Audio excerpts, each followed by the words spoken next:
welcome. Today we're going to do a little vlog on the last UFC event of the year. This is for all of the people who enjoy me talking about something that I love. Fun fact, did you know that the first UFC events were available on VHS tape? Me and a mate were in one of those video rental shops that were a thing once upon a time. And we saw UFC fighting. And we hired the VHS tape. And that was many, many years ago. And here we are today, almost 300 main events. So the UFC has turned into something huge. And it's something that I enjoy. So we've got Leon Edwards versus Colby Covington. We've got Brendan Royval versus Alexandro Petrozzi. Please forgive my pronunciation. Stephen Thompson versus Shavkat Rakhmonov. And we've got Tony versus Paddy. And I think there's Bryce Mitchell versus... the name's on the tip of my tongue. I didn't write that one down. So I'm just going to focus on the four fights that I'm really looking forward to. So we'll start off with Leon Edwards versus Colby Covington. First, my pick. I think Colby is going to steamroll Leon Edwards at one point in the fight. And I think he's going to knock him out. I'm going to go for Colby knockout, second round. Why I say that? I don't know. I just got this feeling that something's going to happen. And, let's just rewind back in time to moments of memory that create places. So Leon Edwards did it when he was losing that fight against Usman. I don't remember looking at the scorecards. I think it was round 4 or 5. But I'm sure he was losing that fight. And he come through. Wasn't a lucky punch. Definitely not. It was a very well executed combination that found its mark, we will say. And I was very happy for Leon Edwards. Like Usman, it was great. That was his time. Now it's Leon Edwards' time. But I think it's Colby's time now. I remember when he first come onto the scene that I remember was in Brazil, and he made the entire stadium of Brazil hate him. And I thought he was a bit of a negative type word, we'll say. But as I've watched him, I kind of understand what it is that he's doing, and he's providing like an entertainment factor in his persona that he creates for the screen. All right. But he can back it up with how he works. So I got a feeling that Colby is just going to just go hard. I would assume he's going to try and take him down. But I think that he's going to win with his hands, to be honest. It'll be a combination of pressure, forward movement, grinding him up against the fence, and just kind of like pinning him there and just dragging him down is my not technical idea of what's going to happen. But who knows what's going to happen. Look at what happened versus Sean Strickland versus the ex-champion. Like, no one thought Sean Strickland was going to win. Like, you couldn't have predicted what happened. And Sean Strickland, just shut him down. And it just couldn't land a thing on him. And Sean Strickland's just like this, and I'm thinking, he's so easy to hit. You just punch here and you're going to hit him. But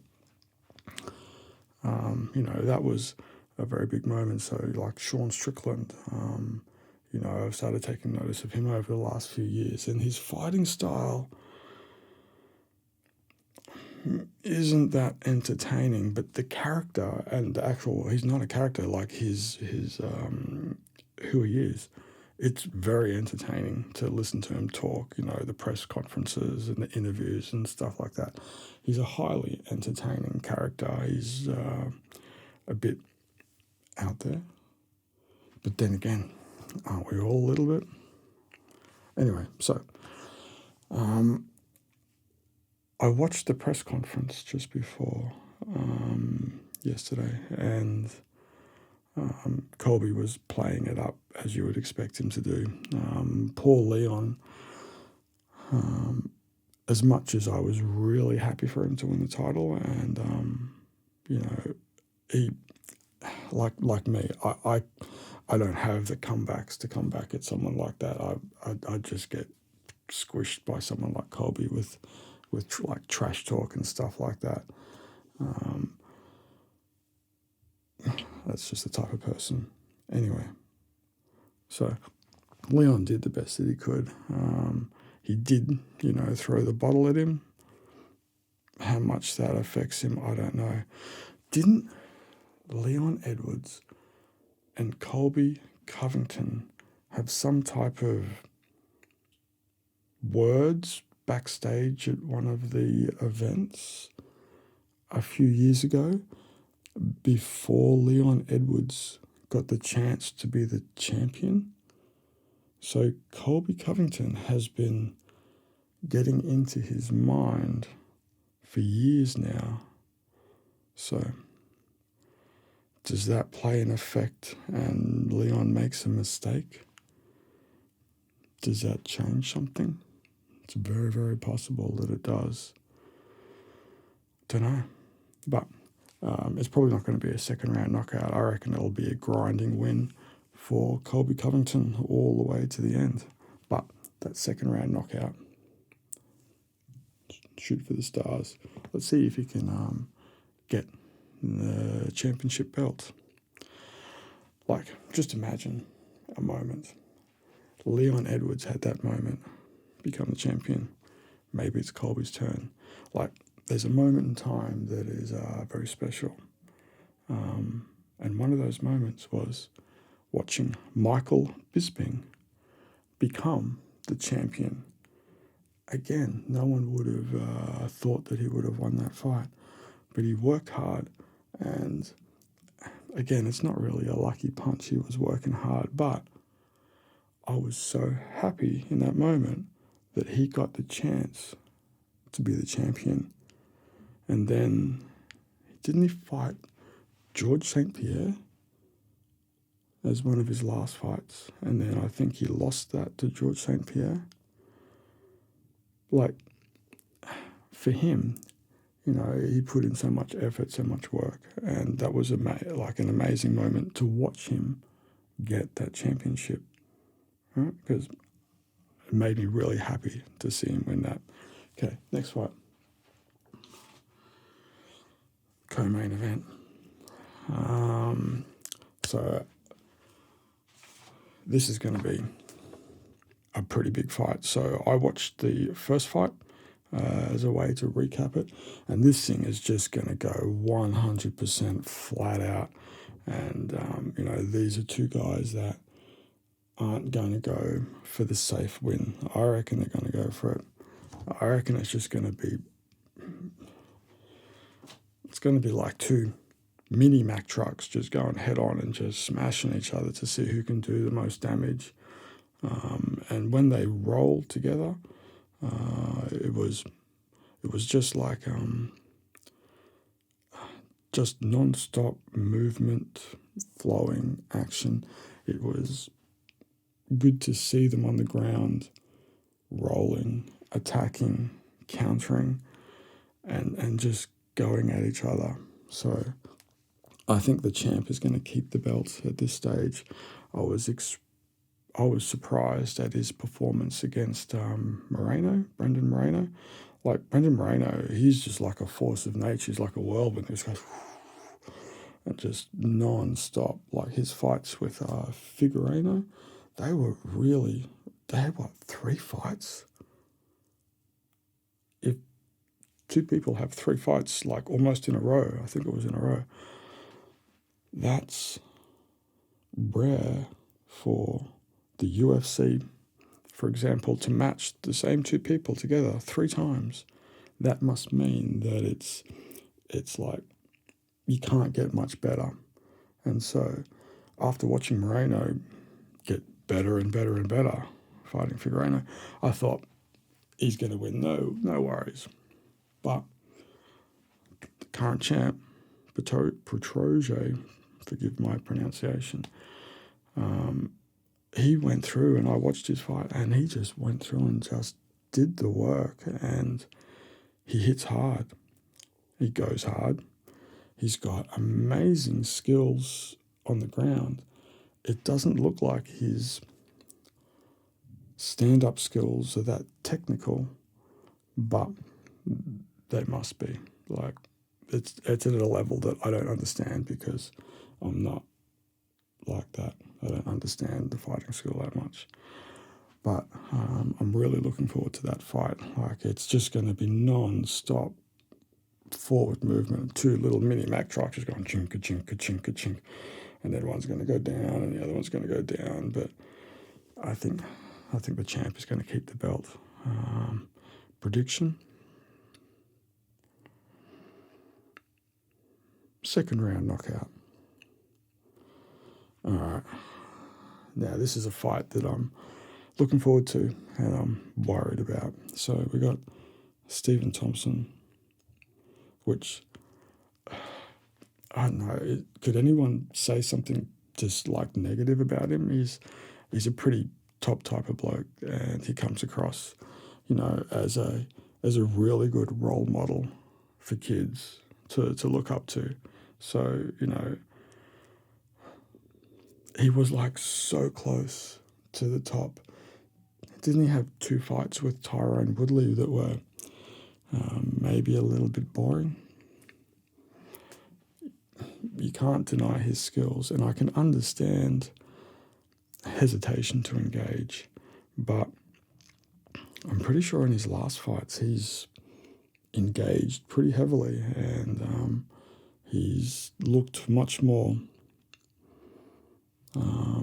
forward movement, we'll say, a little bit more aggressive. And, he's at that top level, he's dropped down a little bit, but you could never say that he doesn't have a chance. Now, I've got to try and pronounce his name. Shevat Rakov.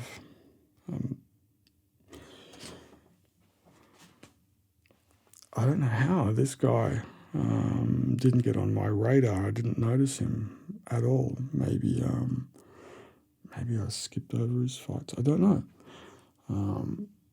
But I've looked at some of his stuff, and he's got like a 9-fight win streak in the UFC, and he's finished every one of his opponents, 4 by knockout or 5 by submission, something like that. He's young. He looks like he's got a very good body size to match up with Stephen Thompson. Like, Stephen Thompson might be a little bit tall, a little bit longer. But you've got the young, strong guy, the bull, versus the matador. That's what my technical thought is. And so I'm worried for Stephen Thompson in this one. You got the young guys going to come at him pretty hard, and what's going to happen, it could go any way. But if I was a betting man, I'd be putting my money on Shevat Rakov, 2nd round knockout, of course. But I don't want to see Stephen Thompson get knocked out. I don't want to even see him get hurt. He's been in the game for a long time, so I absolutely love the guy. And I'm going to go for Stephen Thompson, but a young bull is going to be really, really hard to stop. But this is UFC. Anything can happen. Paddy versus Tony. This is kind of fun, not so serious. So Paddy was getting like pumped up and pumped up and pumped up. And poor Tony, man, he was at the top and he's just been going down and down and down. And while I love Tony Ferguson and I really wanted to see him fight Conor McGregor, I kind of thought that he might have beaten him, but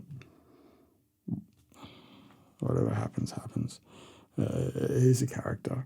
Paddy's a character, so you've got two characters. So it's kind of like an animated UFC fight between two characters. You got the young gun and the old gun. Where they meet in the middle, I don't know. So Tony's last performances have been not so good. It's a bit of a shame. Sometimes people, as they get older, things start to break a little bit more and aren't so good. Trust me, I know what it's like. So, again, I'm going to go Paddy Pimblton, knockout, round 2. I'm going to have to get one of these round 2s correct. So, I don't know what's going to happen. Tony likes to stand up. Paddy likes to stand up. Is Tony going to try and wrestle? I don't know. But Paddy looked pretty flat in his last fight versus Jared. Was it Jared Cannon? So I watched that fight and I thought that Jared beat Paddy. That's what it looked like to me. How the judges score it, I don't know. Like, Paddy is the more money-making tool for the UFC. He's more charismatic, more strange, more unique. He has that hair that likes to move around. He's exciting to watch in the ring, and he's interesting out of the ring as well. So he's the young guy, so hopefully he can bring and sort of rebuild himself and find that magic that made him get so popular and try and get himself to slowly rise up instead of trying to go up so fast. Just, hopefully he can do it. I don't want Tony Ferguson to lose, actually. Did I say Paddy knockout round 2? Let's change that to Tony knockout round 2. So